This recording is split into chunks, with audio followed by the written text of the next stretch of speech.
Já saiu no jornal a primeira chacina em São Paulo. 7 pessoas foram mortas.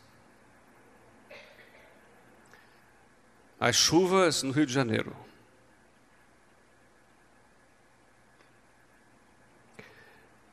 A procura está muito grande de mochilas à prova de bala nos Estados Unidos depois do massacre na escola. Os pais estão comprando mochilas à prova de bala, porque pode ser que consiga salvar seus filhos em caso de um doido entrar na escola. São mochilas bonitas à prova de bala. E os pais estão comprando muito.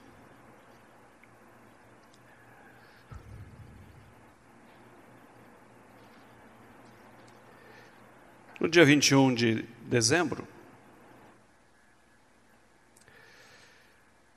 segundo a profecia dos maias, alguma coisa ia acontecer. Ia chegar algo novo. Um novo amanhecer. Na realidade, anoitecer, porque, segundo a profecia, o negócio era às 21h12 da noite.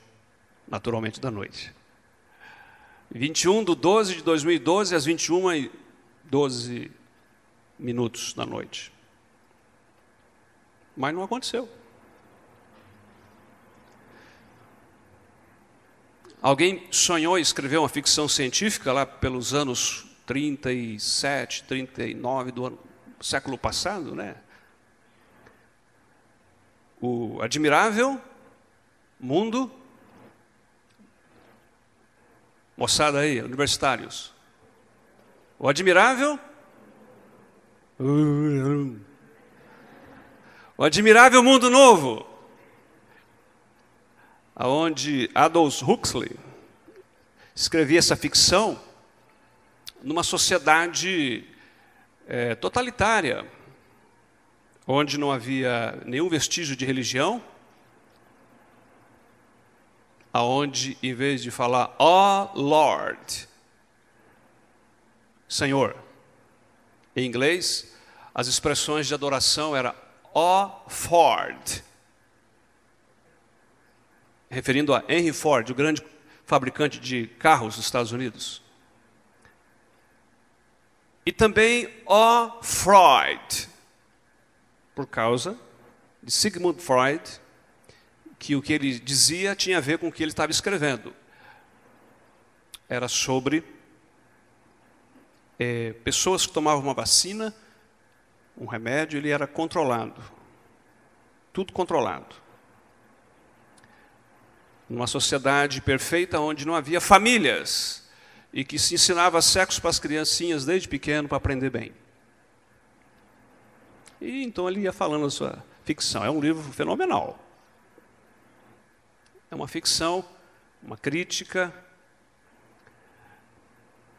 Mas o admirável mundo novo não chegou. Uma década depois, George Orwell escreveu 1984. Aí já não é ficção, aí é um romance. Um dos mais importantes romances do século XX. Está entre os 100 livros mais importantes. Alguém não sabe dizer direito por que é 1984. Ele tinha um outro nome inicial, mas o nome não tinha marketing, né? Aí o editor falou, vamos botar o nome direito aí. E a data mudou um pouquinho, ficou 1984. Alguém disse que é por causa do ano da publicação, que foi 1948. Só fez a inversão. Também nesse livro, muito interessante, uma crítica ao momento ali na Inglaterra, mas que propunha uma sociedade diferente. 1984 já passou. O século acabou. Chacina continua. Aqui e acolá. na América do Norte, cada um na sua versão, né?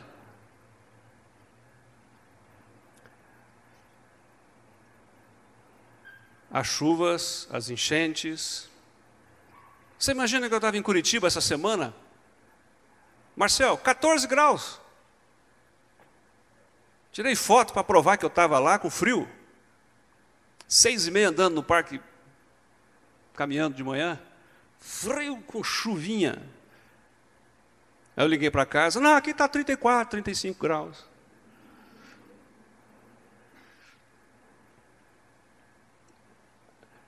Tudo diferente, né?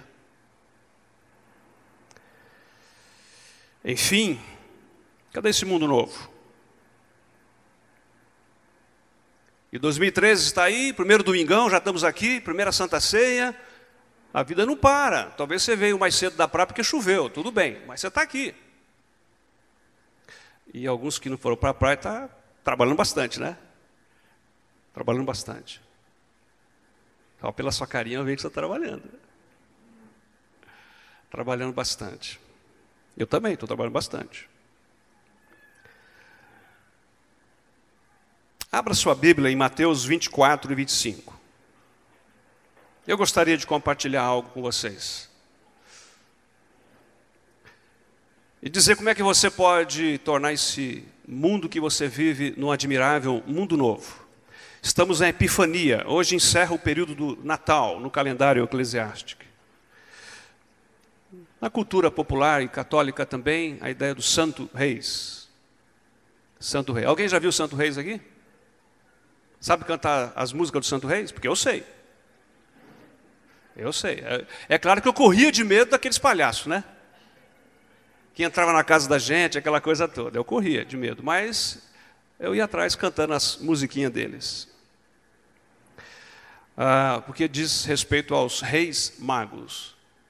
E os textos que biblicamente têm a ver com esse domingo, tem a ver com o primeiro texto, é Mateus 2, de 1 a 11, que fala sobre a visita dos magos quando eles viram e manifestou-se Jesus Cristo, apareceu, epifania do Senhor. Epifania é a manifestação, o aparecimento, a revelação, a iluminação. Por isso a nossa liturgia falando da luz hoje. Porque ele é a expressão da glória, e nele sim surge um admirável mundo novo. É por isso que nós cantamos um hino muito interessante, ao longo das décadas, está aqui, no inário. Esse hino,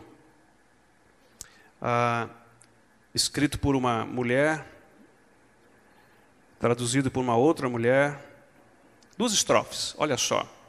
Forte igreja chama-nos Jesus, para um novo mundo construir. As espessas trevas passarão e haverá clara luz, áureo resplendor. Corajosos levantemos nossos braços libertados, convocados para a luta somos nós. Pelos que morreram antes, pelos que são perseguidos, de pé, pelos que sofrendo, seus grilhões estão. Essa é a primeira estrofe do hino.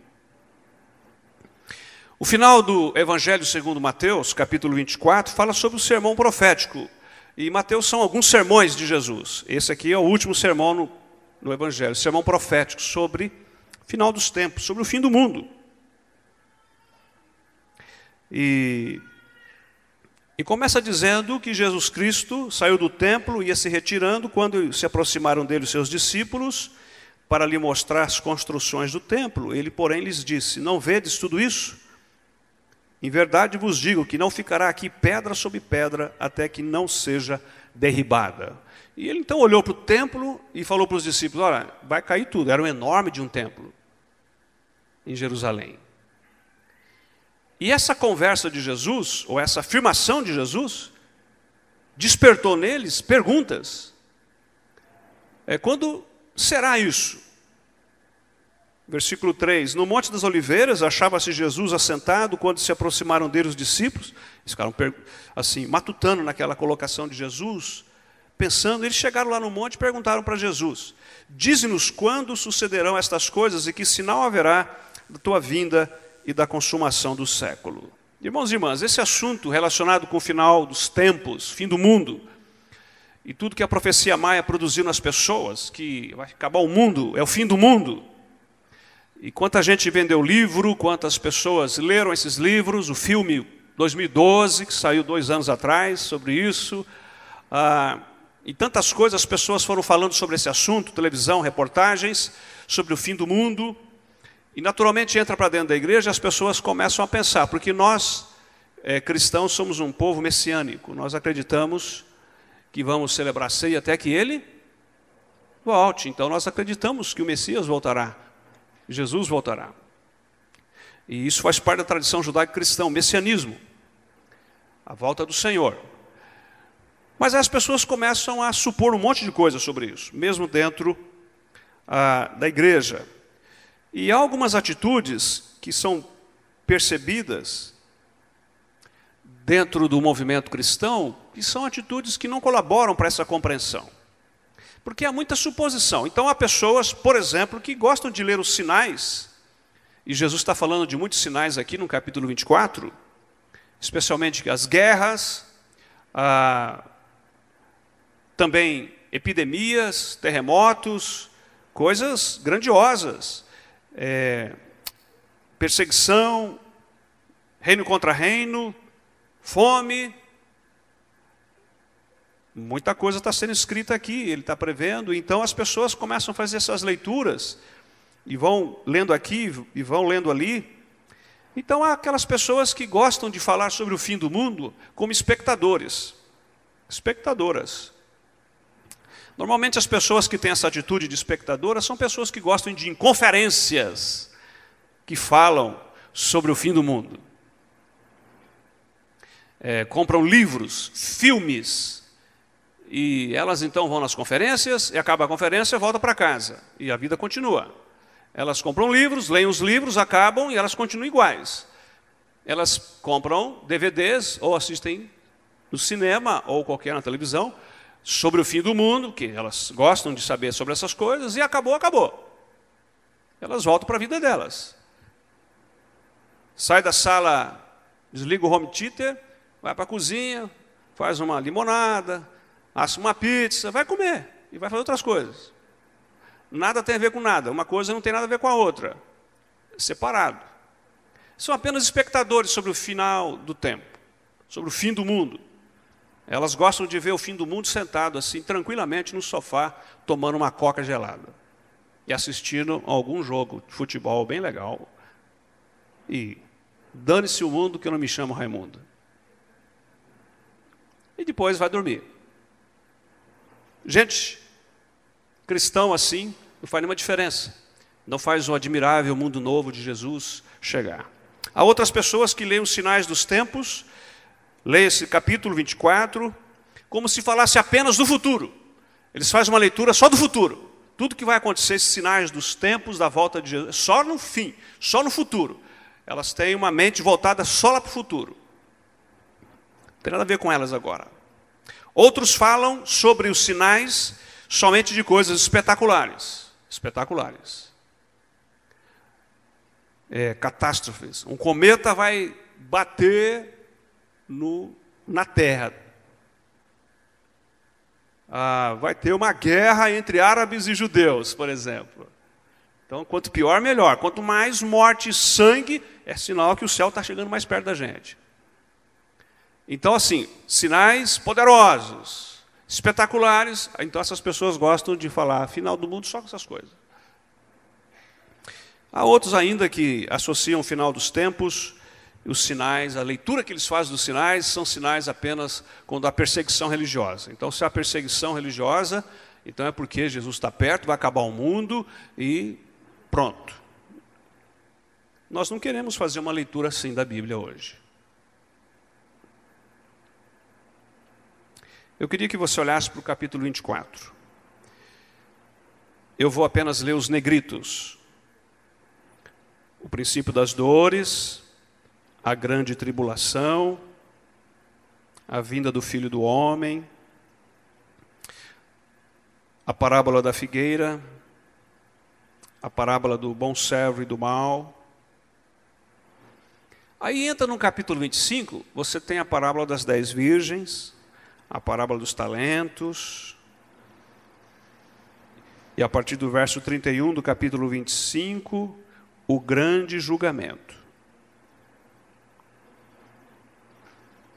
Esse é o sermão de Jesus. Como entender esses dois capítulos? Eu gostaria que você prestasse atenção, e você vai ler esses capítulos todos em casa. Nós vamos ler alguns versos apenas. Em Mateus 24, existe o princípio do fim. Em Mateus 25, temos o princípio do começo. Em Mateus 24, temos o princípio das dores. Em Mateus 25, temos o princípio da vigilância, da fidelidade, do serviço. Em Mateus 24, o mundo está desmoronando. O castelo está caindo. E no capítulo 25 de Mateus, o reino de Deus está sendo edificado, construído, no meio de um mundo que está desmoronando. Então é como que Jesus estivesse dizendo para as pessoas, para os discípulos, ensinando para eles assim: olha, já que vai ter guerra, vocês têm que levar paz. Já que haverá fome, vocês têm que distribuir pão.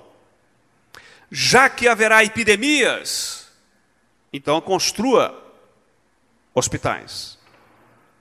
Já que vão aparecer falsos cristos, então pregue o evangelho verdadeiro de Jesus Cristo.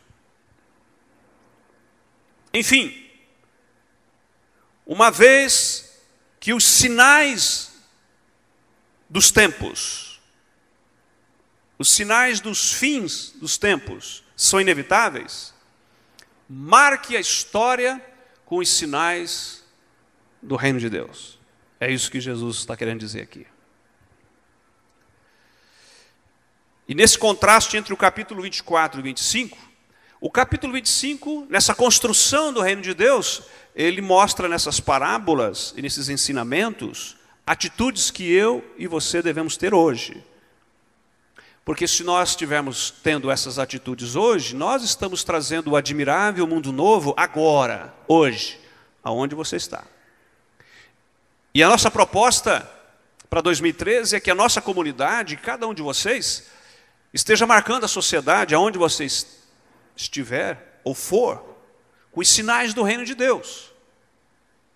Só para acalmar alguns que gostam de escatologia, o fim do mundo começou quando Jesus veio. Há quase 2000 anos atrás, um pouco mais. Mas isso é para um outro dia, para quem gosta disso, né? Então, o final do mundo já começou faz 2000 anos, quando ele veio. Quando revelou a epifania do Senhor. O reino de Deus é chegado sobre vocês, sobre quem os fins dos tempos são chegados. Ou seja, o fim do mundo já começou faz muito tempo. Mas isso é para outro dia. É para outro momento. Eu quero dizer o seguinte: nós temos 2013 para viver. E você vai continuar lendo jornal, assistindo reportagens de assuntos tais quais eu falei aqui agora há pouco. Desses problemas todos. Vão continuar. Chacinas vão continuar. Doenças, terremotos, fome, essas coisas vão continuar.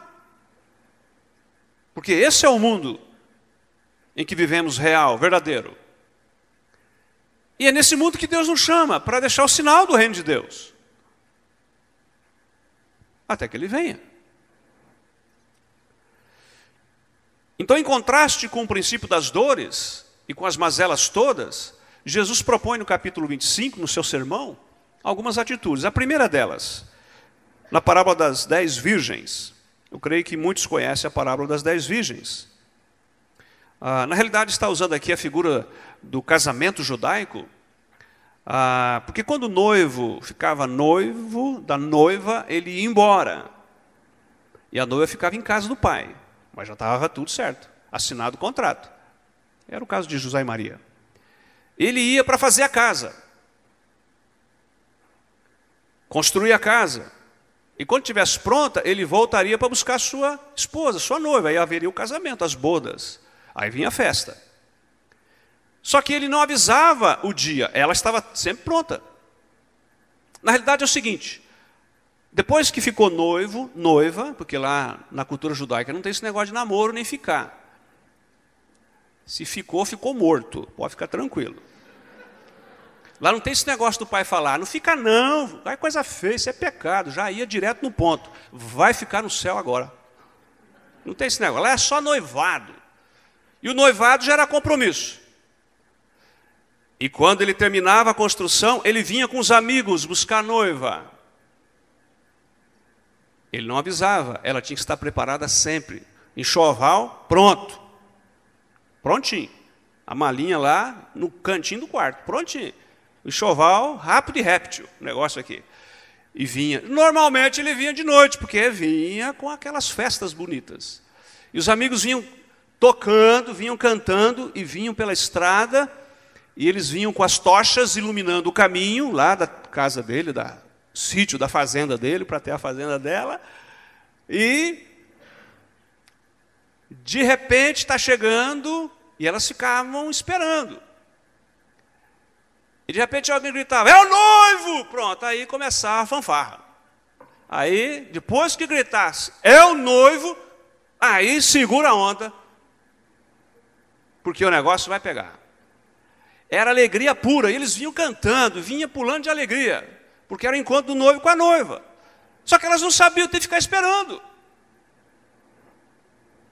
Como era de noite, tinha que manter a lâmpada acesa. E podia acabar o óleo e apagar a luz. A lamparina podia apagar. Mas as noivas preparadas, elas levavam um tanquinho a mais, né? Um pouquinho de óleo a mais. Conforme ia acabando, elas iam colocando óleo. Para ficar aceso, para o negócio tinha que ficar bom. E o que aconteceu? O noivo chegou e 5 delas não tinham azeite, foram correr comprar, mas quando elas chegaram, o noivo já veio e já foi embora. E aquelas que tinham, entraram para as bodas. O que Jesus está ensinando para mim e para você? Que atitude com que eu devo marcar esse mundo é atitude, e eu tenho que esperar o Senhor, vigiando. Vigiando. E o que quer dizer vigiando? Que atitude é essa? Vigilância mantém a gente alerta, desperto, esperando, sobriedade, atenção, olho aberto. Na moçada aí, tá ligado? Tá ligado? Tá no Face? Tá no Face? Tá no Twitter? Tá ligado? 24 horas. Tem que estar ligado. Tem que estar ligado. Eu vivi mais ou menos um pouquinho desse, porque eu namorei à distância. À distância, quase 600 quilômetros longe. Só no telefone, não tinha celular naquela época. Ou carta. Então todo mês eu ia ver minha cheirosa em São Paulo. 3 meses ela vinha ver o cheiroso no interior.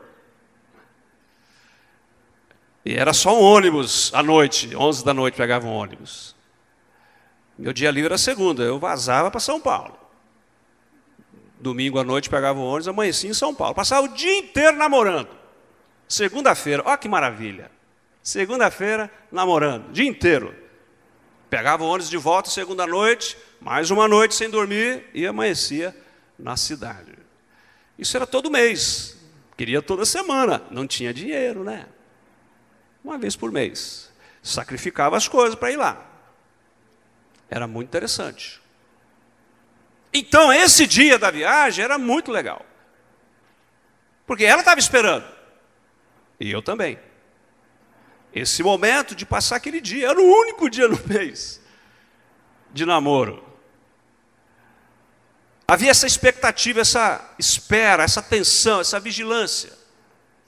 Por isso, irmãos e irmãs, esse estado de vigilância, a gente não sabe o dia nem a hora. No versículo 36 do capítulo 24 está escrito: mas a respeito daquele dia e hora ninguém sabe, nem os anjos dos céus, nem o Filho, senão o Pai. Ele vai reiterar isso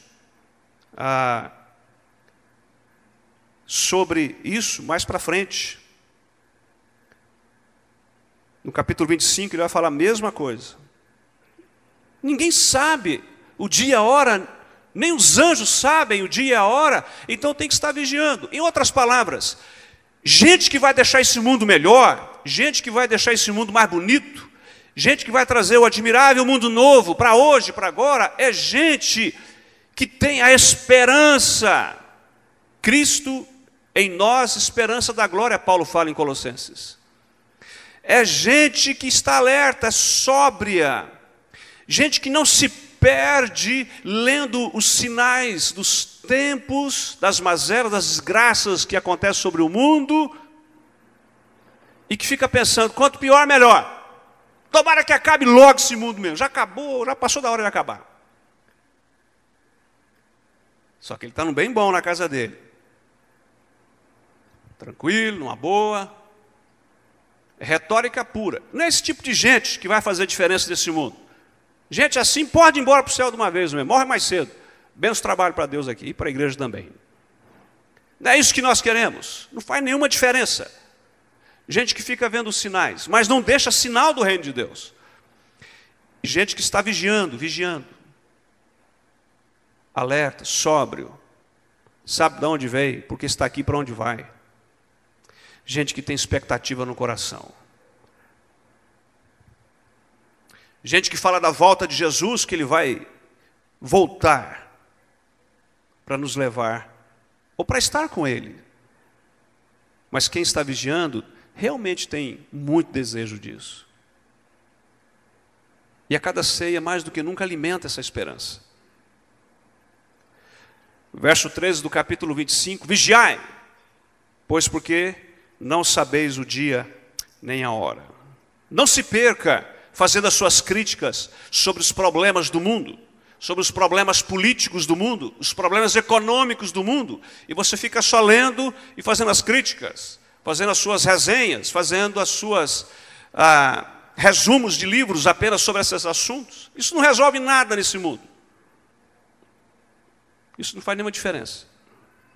Isso é gente que não tem óleo na lâmpada, gente que não brilha, gente que está perdido por aí.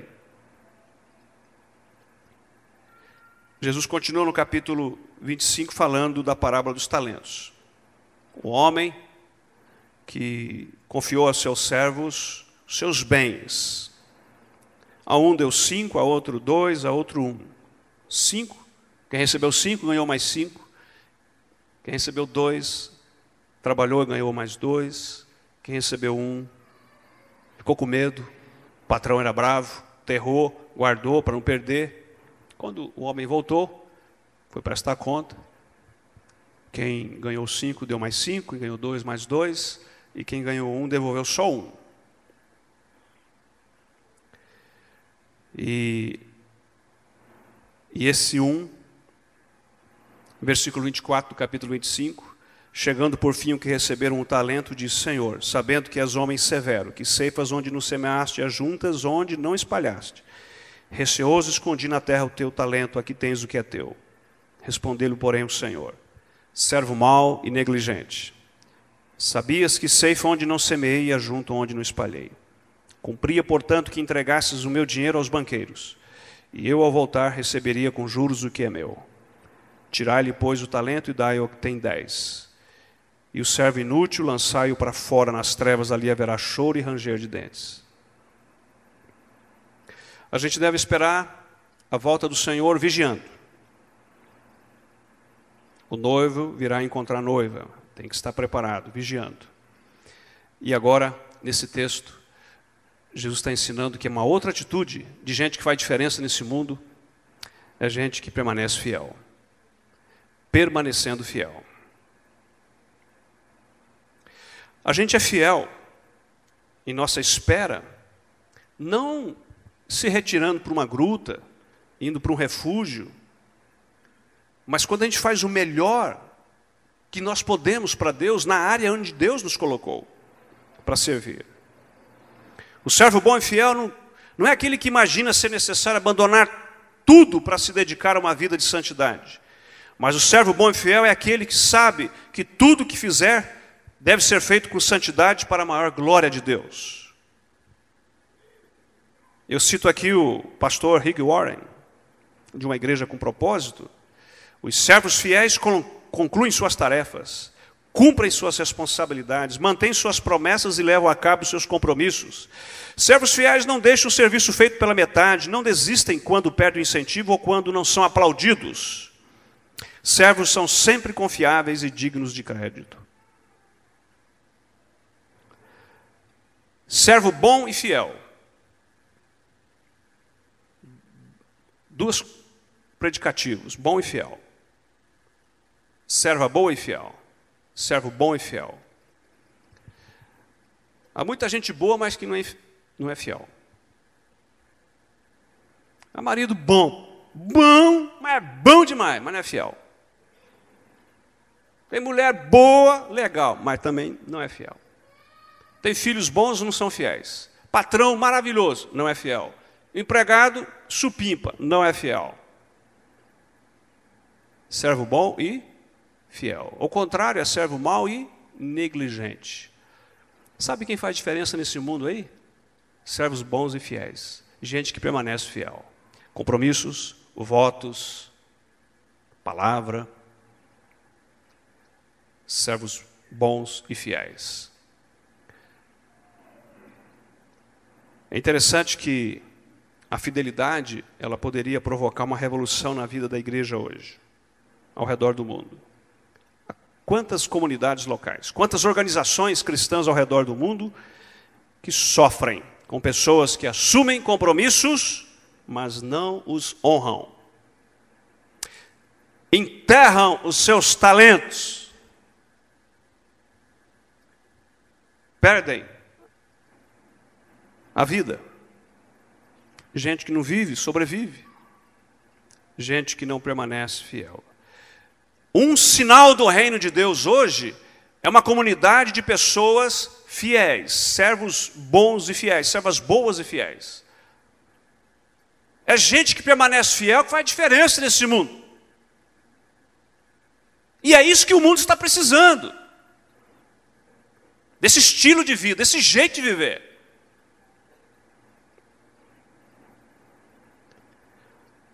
Numa sociedade pós-moderna, onde que escolher é pecado, não pode ser. Não, escolha está fora de moda. Não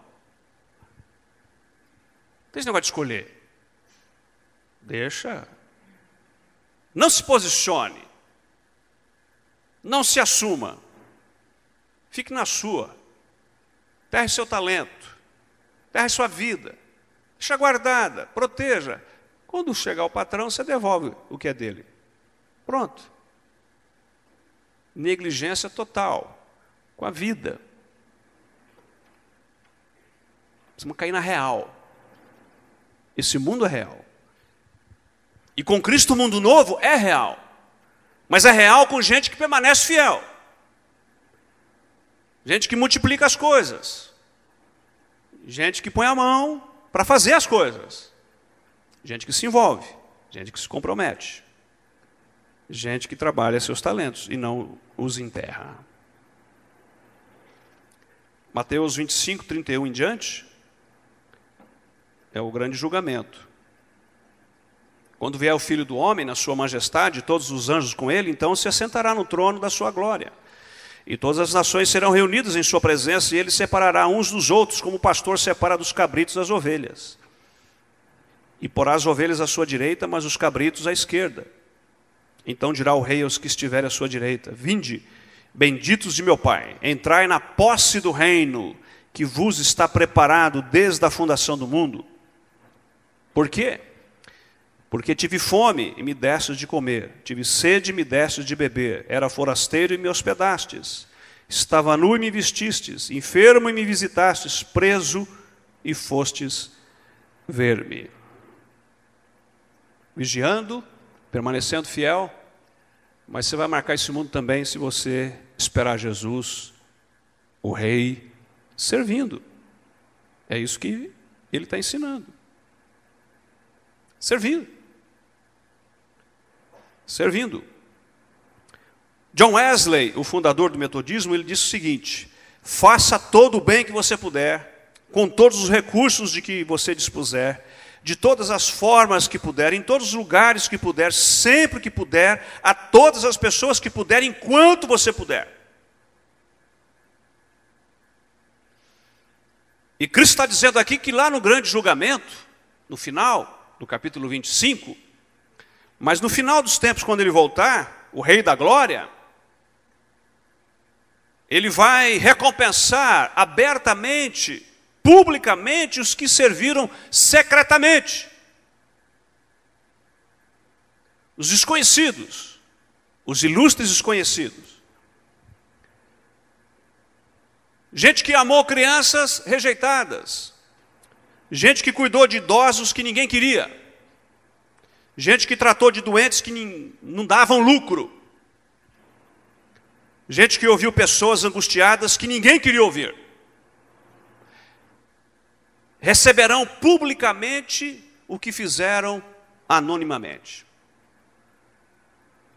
E Mateus fala ainda mais, que quando você fizer isso a uma pessoa, dar comida para quem está com fome, roupa para quem está nu, visitar um preso, um enfermo, você está fazendo ao próprio Deus, a Ele mesmo.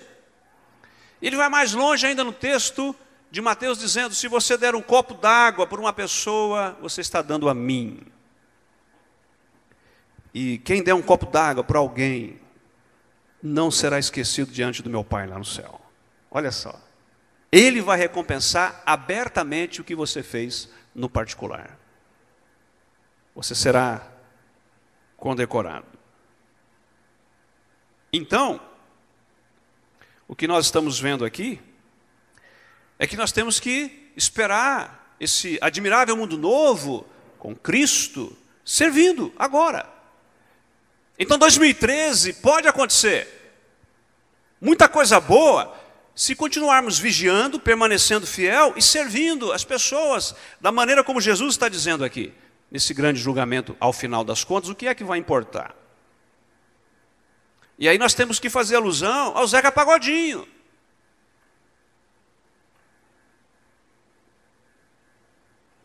Que a celebridade dele nessa semana não foi por cantar.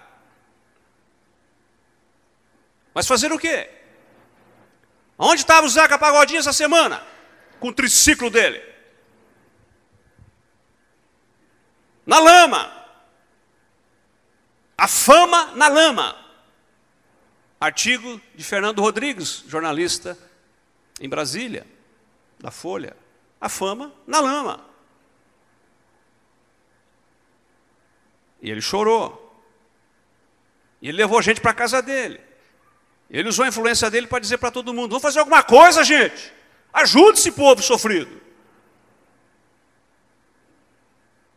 E ele não estava bêbado, nem com cachaça na mão. Estava muito lúcido. E aqui, independentemente da sua assessoria de marketing, mas quem tem influência faz de acordo com o tamanho da influência.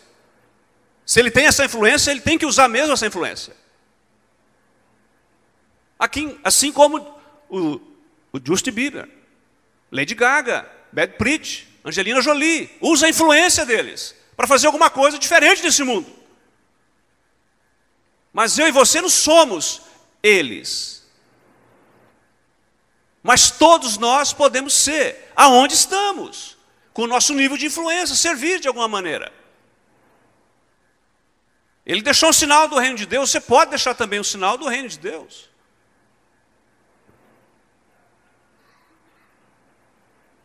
E há muitos sinais do reino de Deus, em reportagem de televisão, em revista semanal, em jornal, você ouvindo por esse mundo afora, os anônimos, que de repente aparecem na mídia, o anônimo. Algum repórter vai lá, se interessa e descobre aquilo, acha um furo jornalístico, coloca na mídia, coloca na reportagem, domingo à noite no Fantástico, fica maravilhoso isso. Ok, parabéns, bonito. Mas esse admirável mundo novo vai acontecer amanhã, segunda-feira de manhã, onde você estiver. Se você estiver vigiando, se você permanecer fiel, se você estiver servindo as pessoas. dentro da sua área. É dessa maneira que nós estamos deixando os sinais do reino de Deus.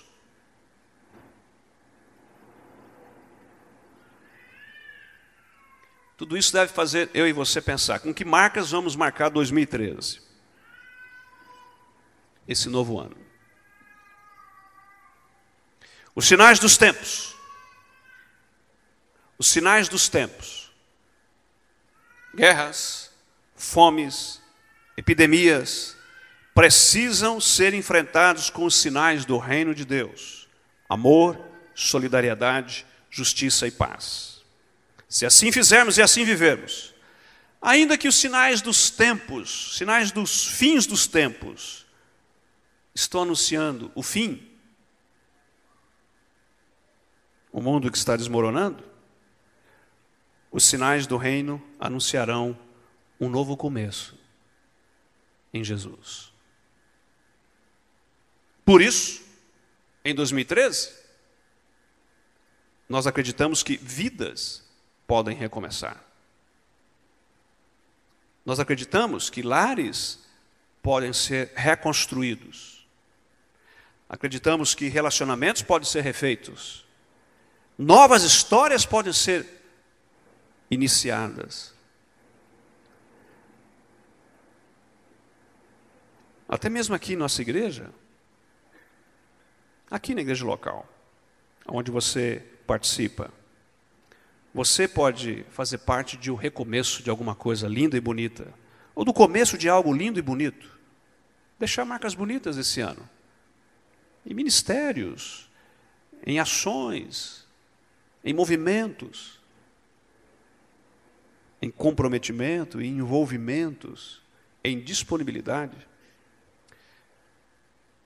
Quero lembrar você, se der um copo d'água para uma pessoa, a um sedento, se torna um sinal do reino.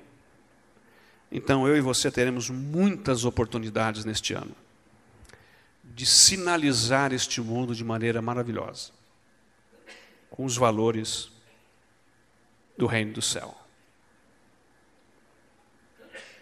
Não desanime com esse mundo que está desmoronando. Permaneça fiel.